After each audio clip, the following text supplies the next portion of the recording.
우리 옆 사람과 이렇게 인사하겠습니다. 사랑하고 축복합니다. 사랑하고 축복합니다. 우리 한 번 더 인사하겠습니다. 생일 축하합니다. 생일 축하합니다. 오늘은 우리 아름다운 교회 창립 29주년 감사의 주일입니다. 29년이라는 시간은 결코 짧지 않습니다. 한 세대가 지나갈 만큼의 시간이죠. 그 긴 세월 동안 하나님께서 우리를 지켜주셨고 보호하셨고 또 여기까지 인도하셨습니다. 이것은 결코 당연한 일이 아닙니다. 에베네셀의 하나님께서 우리와 함께 하셨다라는 거죠. 참 많은 시간들이 있었습니다. 눈물의 시간도 있었고 또 기도할 수밖에 없었던 그 어려움과 고난의 시간도 있었습니다. 또 앞이 하나도 보이지 않는 것 같은 어디로 가야 할지 막막한 광야의 시간도 있었습니다. 그러나 우리의 지난 시간들을 되돌아보면 감사와 은혜만 남게 됩니다. 우리 함께 이렇게 고백하겠습니다. 이 모든 것이 하나님의 은혜입니다. 정말 그렇습니다. 하나님이 우리와 함께 하셨습니다. 오늘은 우리와 함께 하시는 하나님, 그리고 우리를 승리하게 하시는 하나님에 대하여 함께 좀 말씀을 나누려고 합니다. 우리가 큐티 말씀 본문을 가지고 계속하여 주일 말씀을 5월 한 달 동안 나누었는데요. 오늘까지 큐티 말씀과 함께 나누도록 하고 다음 주부터는 원래 우리가 나누었던 사도행전으로 다시 돌아가도록 하겠습니다. 오늘 말씀의 제목은 승리케 하시는 하나님 여호와 니시입니다. 이스라엘의 국기를 보면 가운데에 한 모양이 있습니다. 여러분 무엇인지 기억하시나요? 별 모양이 있죠. 그것을 다윗의 별이라고 부릅니다. 유대인들은 오랜 세월 동안 이 다윗의 별을 민족의 상징처럼 사용해 왔습니다. 이스라엘이 이 다윗의 별을 국기에 새긴 것은 다윗 왕의 시대를 그리워하는 그들의 마음이 담겨 있는 겁니다. 이스라엘의 역사 가운데 다윗의 시대는 가장 영광스러운 시대였고 이스라엘의 최전성기였습니다. 영토가 가장 넓었을 뿐만 아니라 주변 나라들이 조공을 가져와 바칠 정도로 국력이 강했고 영향력도 컸습니다. 오늘 본문에도 보면은요, 다윗이 가는 곳마다 그 전쟁에서 승리를 합니다. 주변 나라들도 다윗을 두려워하기 시작합니다. 하마당 도인은 그 아들을 보내서 다윗이 전쟁에 승리했다는 소식을 듣고 먼저 예물을 가지고 다윗을 찾아옵니다. 에돔도 아람도 다 다윗 앞에 굴복합니다. 이처럼 다윗은요 정말 대단한 왕이었습니다. 그 당시 사람들도 다윗에 대하여 이렇게 이야기했을 겁니다. 다윗은 정말 위대한 왕이다. 뛰어난 지도자다. 이스라엘이 이렇게까지 강해지고 평안한 것은 다윗이 이스라엘의 왕이었기 때문이다 라고 했을 겁니다. 그러나 오늘 성경은 전혀 다르게 말하고 있습니다. 오늘 본문 사무엘하 8장에서는 반복하여 이렇게 말씀합니다. 이 모든 것이 다윗 때문이 아니라 여호와 하나님 때문이라는 겁니다. 6절 마지막과 14절 마지막에는 이 표현이 동일하게 나오는데요. 여호와께서 다윗에게 승리를 주셨다는 거예요. 우리 14절 말씀 우리 함께 읽겠습니다. 다윗이 에돔에 수비대를 두되 온 에돔에 수비대를 두니 에돔 사람이 다 다윗의 종이 되니라. 다윗이 어디로 가든지 여호와께서 이기게 하셨더라. 아멘. 여러분 오늘 말씀의 주인공은 다윗이 아닙니다. 다윗을 승리하게 하신 하나님이 주인공이신 거예요. 우리가 다윗을 중심으로 말씀을 보겠지만 여러분 절대로 놓치지 마셔야 하는 것은 다윗의 삶을 붙드시고 인도하시고 축복하신 것이 여호와 하나님이시다라는 그 진리입니다. 이 시간 바라고 축복하기는 어디로 가든지 여호와께서 이기게 하시는 그 놀라운 축복을 받아 누리는 저와 여러분 그리고 우리 아름다운 교회가 되어지기를 주님의 이름으로 축복합니다. 여러분 정말 놀라운 축복 아닙니까? 한두 번이 아니라요, 가끔도 아니라요, 어디로 가든지 다윗이 승리했다는 거예요. 궁금하지 않으십니까? 어떻게 그럴 수 있는 겁니까? 성경에 보면요, 다윗을 하나님의 마음에 합한 왕이다 표현합니다. 그러나 다윗도 완벽한 사람은 아니었어요. 그에게도 연약함이 있었고 실패도 있었고 넘어짐도 있었습니다. 그러나 그는 하나님의 마음에 합한 삶을 살았어요. 그리고 그런 다윗에게 하나님은 어디로 가든지 승리의 삶을 살게 하셨다라는 겁니다. 그리고 그런 다윗에게 승리하게 하시는 그 하나님, 그리고 그 하나님과 동행하는 다윗 왕의 이야기를 오늘 우리가 함께 보기를 원하는 거지요. 그리고 오늘 이 말씀이 우리의 삶과 가정뿐 아니라 이제 새로운 30년을 준비하고 나아가야 할 우리 아름다운 교회에도 주시는 약속의 말씀이 되어지기를 주님의 이름으로 축복합니다. 여러분, 그렇다면 어떻게 다윗은 어디로 가든지 승리하였을까요? 세 가지를 함께 좀 보도록 하겠습니다. 첫째는요, 다윗이 언제나 승리한 것은 하나님을 진실로 경외하였기 때문입니다. 말씀에 보면 다윗은 전쟁에서 얻은 은과 금을 자기 것으로 삼지 않았습니다. 전쟁에서 이기고 얻은 전리품들이 있으면 그것을 전부 여호와께 드렸다라고 성경은 말하고 있습니다. 우리 본문 11절과 12절 우리 함께 읽어보겠습니다. 다윗 왕이 그것도 여호와께 드리되 그가 정복한 모든 나라에서 얻은 은금 곧 아람과 모압과 암몬 자손과 블레셋 사람과 아말렉에서 얻은 것들과 소바왕 르옵의 아들 하다셀에게서 노력한 것과 같이 드리니라. 아멘. 인간적으로 보면 다윗이 전쟁에서 싸우고 얻은 전리품입니다. 얼마든지 자기 영광을 위해 사용할 수 있습니다. 왕궁을 더 화려하게 꾸밀 수도 있고요, 군대를 더 강하게 만들 수도 있습니다. 수고한 부하들에게 전리품을 나누어 주고 자기에게 충성하도록 왕권을 강화하는 데 사용할 수도 있습니다. 그런데 다윗은 그렇게 하지 않습니다. 다윗은 진정으로 하나님을 경외하는 왕이었습니다. 이 모든 승리가 하나님이 주신 승리임을 그 누구보다 다윗은 분명히 알았습니다. 그래서 다윗은 전쟁에서 얻은 전리품을 어떻게 합니까? 전부 가지고 나와 하나님 앞에 드리는 것입니다. 일부가 아닙니다. 전부를 드립니다. 하나님이 받으셔야 할 영광을 자기가 조금도 취하지 않는 겁니다. 여러분, 이것이 하나님을 진정으로 경외하는 자의 모습입니다. 사실 대부분의 사람들은 조금만 성공해도, 조금만 높아져도 교만해지기 쉽습니다. 내가 잘해서 되었다고, 내 능력 때문이라고, 내가 수고한 결과라고 생각합니다. 여깁니다. 그러나 다윗은 달랐습니다. 생각해 보십시오. 다윗은 가장 강력한 왕이었습니다. 주변 나라들이 조공을 바치고 그의 이름을 두려워하였습니다. 충분히 자기의 공로를 내세울 수 있는 왕의 자리입니다. 그러나 다윗은 모든 승리를 하나님께 올립니다. 그 영광을 하나님께 드립니다.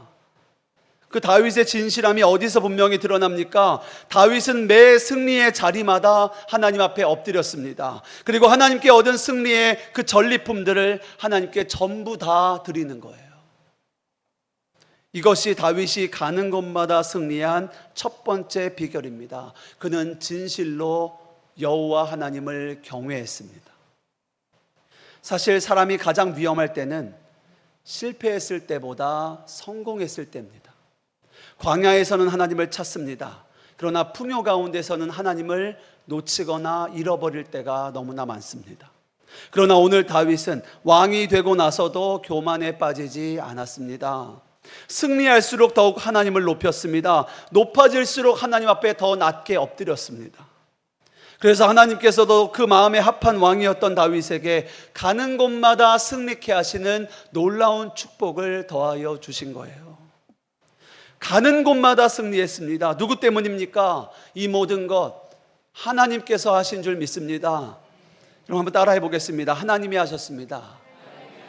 한 번 더 고백하겠습니다. 이 모든 것 하나님이 하셨습니다. 다윗은 승리의 순간마다 이렇게 고백했다는 거예요. 하나님께 모든 영광을 돌렸습니다. 모든 전리품을 들고 나아가 하나님 앞에 엎드렸습니다. 그래서 하나님은 다윗을 승리케 하셨습니다. 우리 아름다운 교회도 마찬가지입니다. 우리 아름다운 교회가 지금 이렇게 든든히 세워진 것 누가 하신 겁니까? 하나님이 하신 줄 믿습니다. 이 모든 것 하나님이 하신 줄 믿습니다. 우리는 하나님이 주신 이 놀라운 은혜와 축복을 절대로 잊지 말아야 합니다. 은혜를 잊어버리는 순간 우리는 교만하여지기 때문에 그렇습니다. 잠언 16장 18절 말씀 같이 읽겠습니다. 교만은 패망의 선봉이요 거만은 마음의 넘어짐의 앞잡이이니라. 아멘. 여러분 꼭 기억하십시오. 하나님은 겸손한 자를 기뻐하십니다. 겸손한 자에게 은혜를 주십니다. 오늘 다윗은 왕이 되어서도 하나님만 경외하였습니다. 하나님 앞에 겸손했습니다. 그런 다윗에게 하나님은 승리를 주신 거예요. 어디로 가든지 여호와께서 이기게 하시더라 라는 겁니다. 여러분, 한 가지만 더 말씀드리고 싶습니다. 우리가 겸손에 대하여 바로 알기 원하는데요, 누군가가 우리에게 칭찬의 말을 하거나 인정해 주는 말을 할 때 손을 내저으면서 아닙니다, 아니에요 하시는 분들이 있습니다. 여러분, 이것은 겸손이 아닙니다. 겉으로는 손사래를 치는 것 같지만 속으로는 그 칭찬을 다 내가 받고 있는 거예요. 입으로는 겸손한 척하지만 마음은 이미 사람의 인정을 받아 누리고 있는 겁니다. 진짜 겸손은 단순히 말로 낮추는 것이 아닙니다. 영광을 받으셔야 할 하나님께 그 마땅한 영광을 올려드리는 것이 겸손인 거예요. 한번 따라해 보겠습니다. 쓰임받아 영광입니다. 무슨 뜻입니까? 나의 어떠함 때문이 아니라는 거예요. 내가 잘나서 쓰임받은 거 아니라는 거예요. 내 능력이 뛰어나서가 아니라는 겁니다. 하나님이 연약하고 부족한 나를 통하여 일하셨다라는 것이 감사여 은혜라는 것을 고백하는 겁니다. 쓰임받아 영광입니다. 내가 하나님 앞에 쓰임받은 것이 영광이라는 거예요. 예를 들어 여러분이 하나님 앞에 귀한 헌신을 했다고 생각해 보십시오. 누군가 와서 집사님, 권사님 정말 대단하십니다. 어떻게 그렇게 섬기십니까? 그럴 때 우리의 고백은 무엇이어야 합니까? 쓰임받아 영광입니다. 내 헌신을 아무도 알아주지 않아도 마찬가지입니다. 실망할 거 없습니다. 그 진실된 헌신을 하나님은 아십니다. 우리가 하나님께 이렇게 고백하면 됩니다. 쓰임받아 영광입니다. 하나님께 쓰임받아 영광입니다. 여러분, 다윗은 정말 겸손했습니다. 말로만 하나님께 영광 돌리지 않았습니다. 실제로 전쟁에서 얻은 모든 전리품을 하나님께 드렸습니다. 조금이라도 남길 법한데 그러지 않았습니다. 자기가 받을 수 있는 영광을 하나님께 다 올려드린 거예요.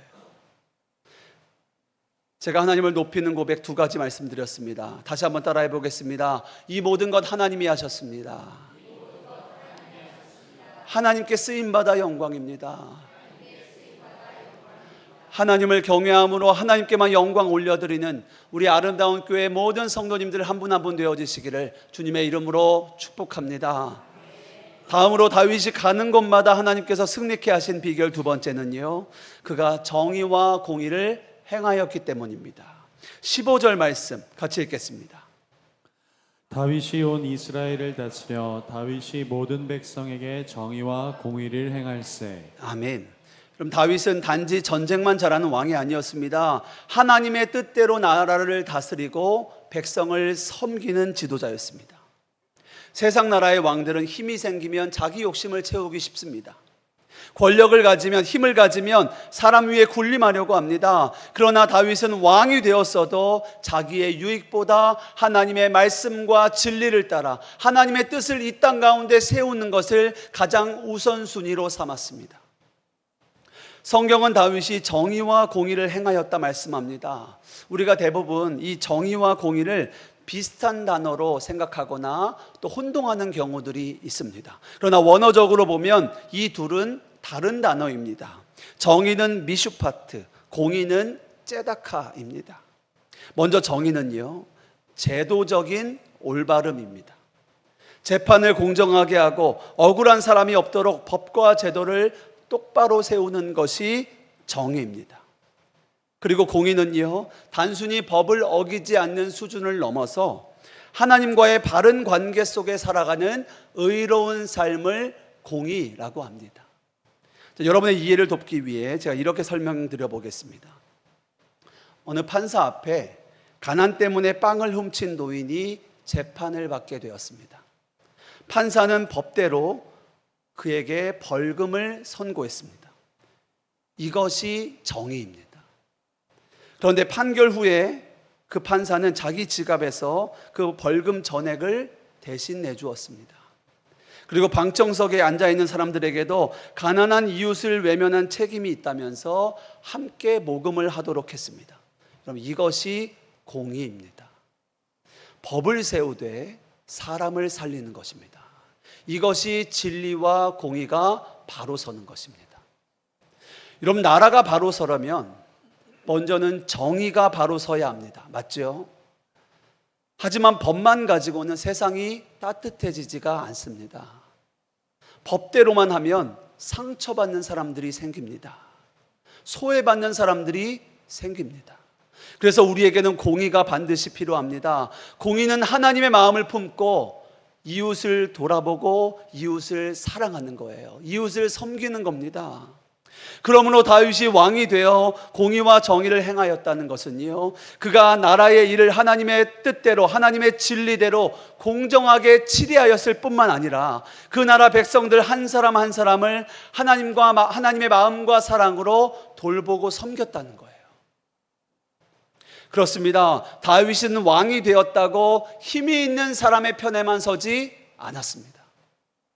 다윗은 언제나 하나님의 편에 섰습니다. 하나님의 마음이 있는 곳에 그의 마음이 있었고 하나님의 진리대로 나라를 치리했습니다. 또 소외된 자, 병든 자, 가난한 자, 억울한 자, 그들과 함께 했습니다. 하나님께서 왜 다윗을 기뻐하셨는가? 왜 가는 곳마다 승리케 하셨는가? 여러분 보이십니까? 다윗이 완벽해서가 아닙니다. 다윗은 하나님의 말씀을 따라, 그 진리를 따라 공의를 행하기 위하여 애를 썼다는 거예요. 그 삶을 살아냈다는 거예요. 사랑하는 성도 여러분, 하나님께서 이 땅에 교회를 세우신 이유도 여기 있습니다. 교회는 하나님을 믿고 따르는 사람들의 모임입니다. 하나님은 지금도 교회를 통하여 하나님의 정의와 하나님의 공의가 이 땅 가운데 세워지기를 원하고 바라고 기뻐하십니다. 그 일을 누가 행해야 하는 겁니까? 저와 여러분이, 우리 교회가 그 일을 행하여야 하는 거예요. 그러나 안타깝게도 오늘날 교회는 세상으로부터 많은 손가락질을 받고 있습니다. 다른 이유가 아닙니다. 교회가 교회답지 못한 거예요.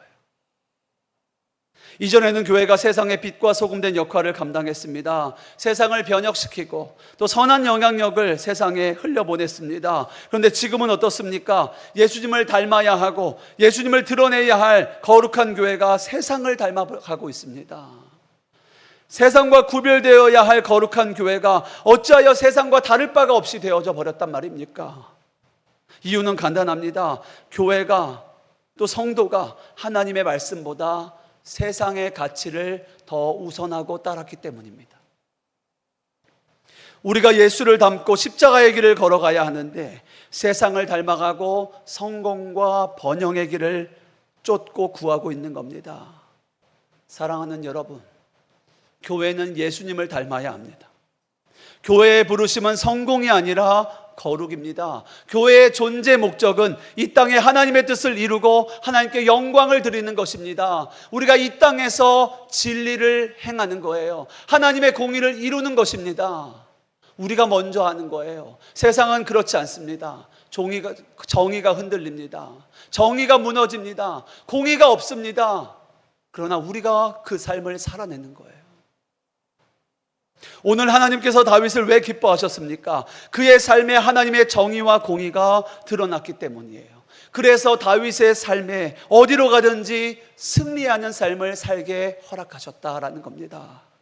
사랑하는 여러분, 하나님은 오늘도 정의와 공의를 행하는 그 한 사람을 기뻐하시는 줄 믿습니다. 하나님은 오늘도 하나님의 살아계심을 드러내는 교회를 찾으시는 줄 믿습니다. 하나님의 정의와 공의가 살아있는 교회는 그럼 어떤 교회입니까? 하나님의 말씀이 온전히 선포되어지고 그 말씀을 따르는 교회, 순종하는 교회인 거예요. 진리를 세상과 타협하지 않는 교회인 겁니다. 또한 연약한 자들을 품고 상한 마음을 가진 자들을 위로하며 서로를 세워주며 함께 나아가는 그 사랑과 진실된 공동체, 그 교회를 하나님은 기뻐하신다라는 거예요.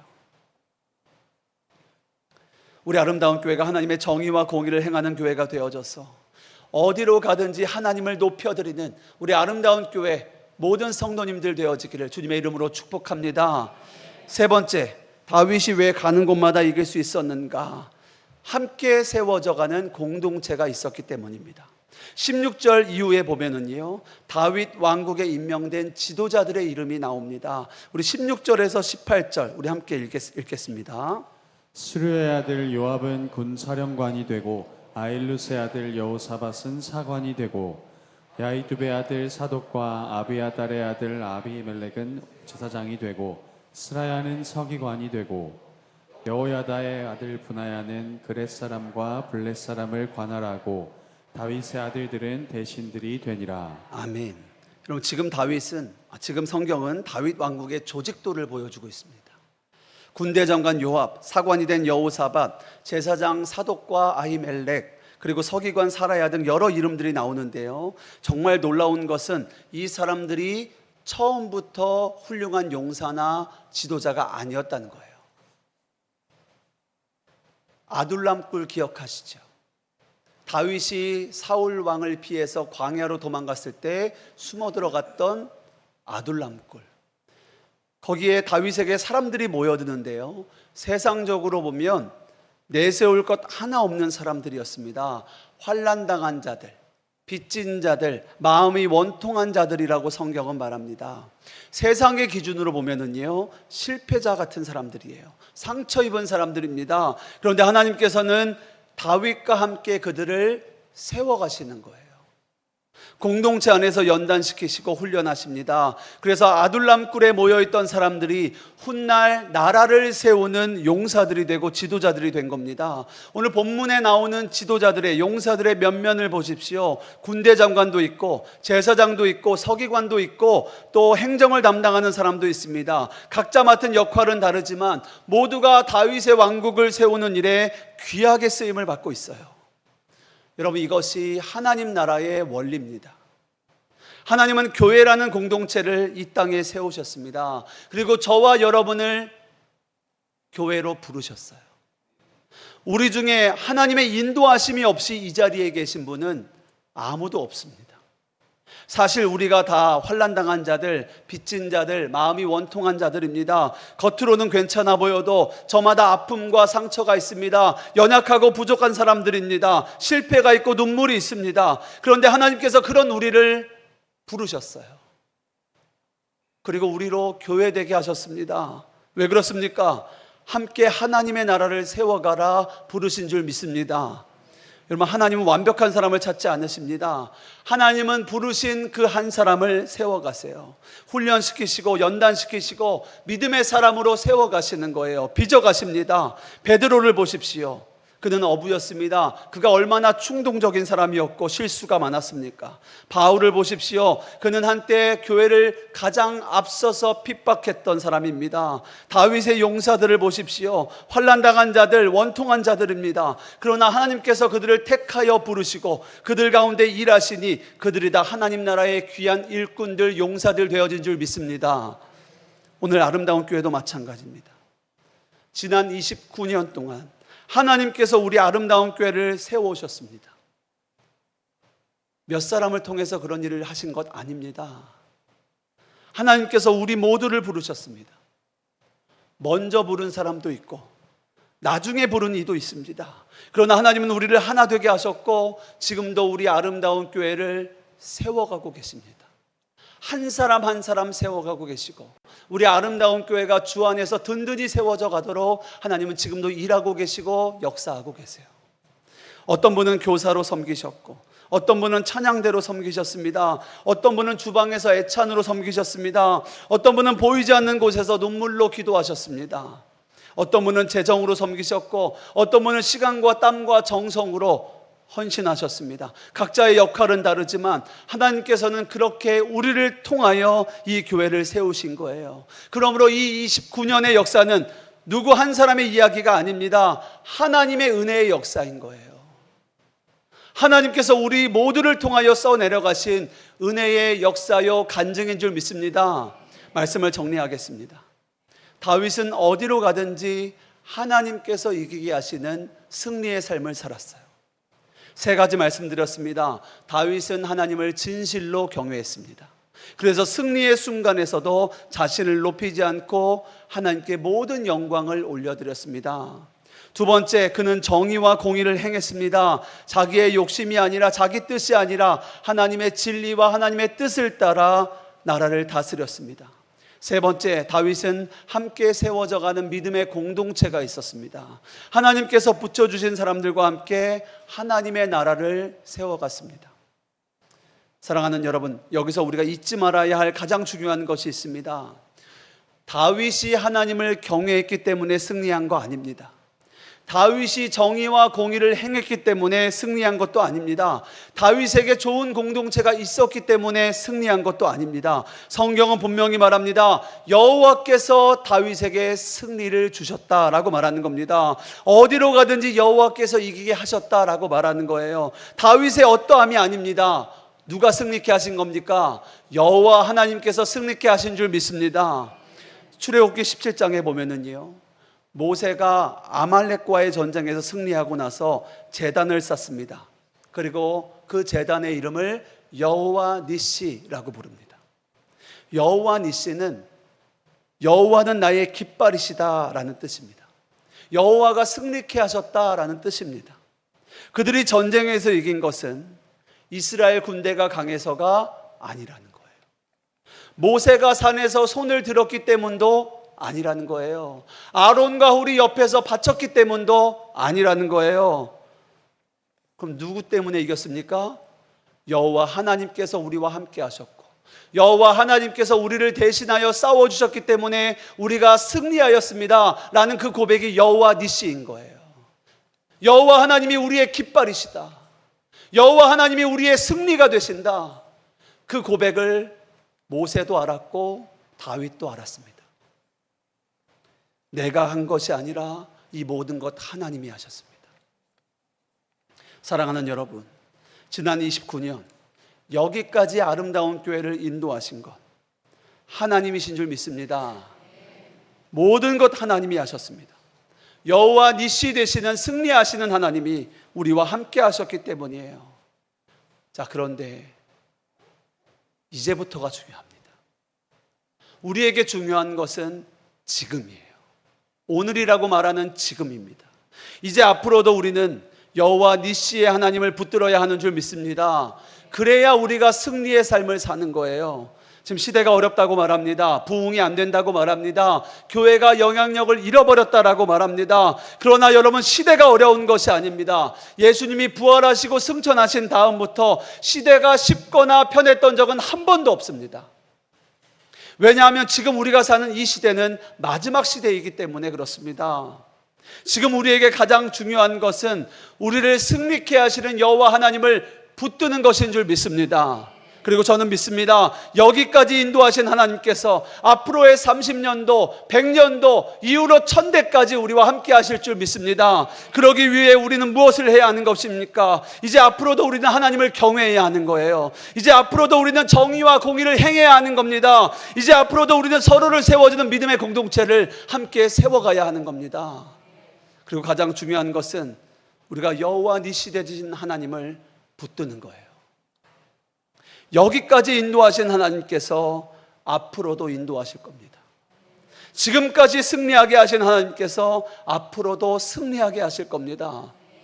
그러므로 두려움이 아니라 믿음으로, 염려가 아니라 소망으로, 사람이 아니라 하나님만 바라보고 의지하는 저와 여러분 되시기를, 우리 아름다운 교회가 되기를 주님의 이름으로 축복합니다. 승리케 하시는 하나님을 붙들고 새로운 30년을 향해 믿음으로 나아가는 저와 여러분 되시기를 주님의 이름으로 축복합니다.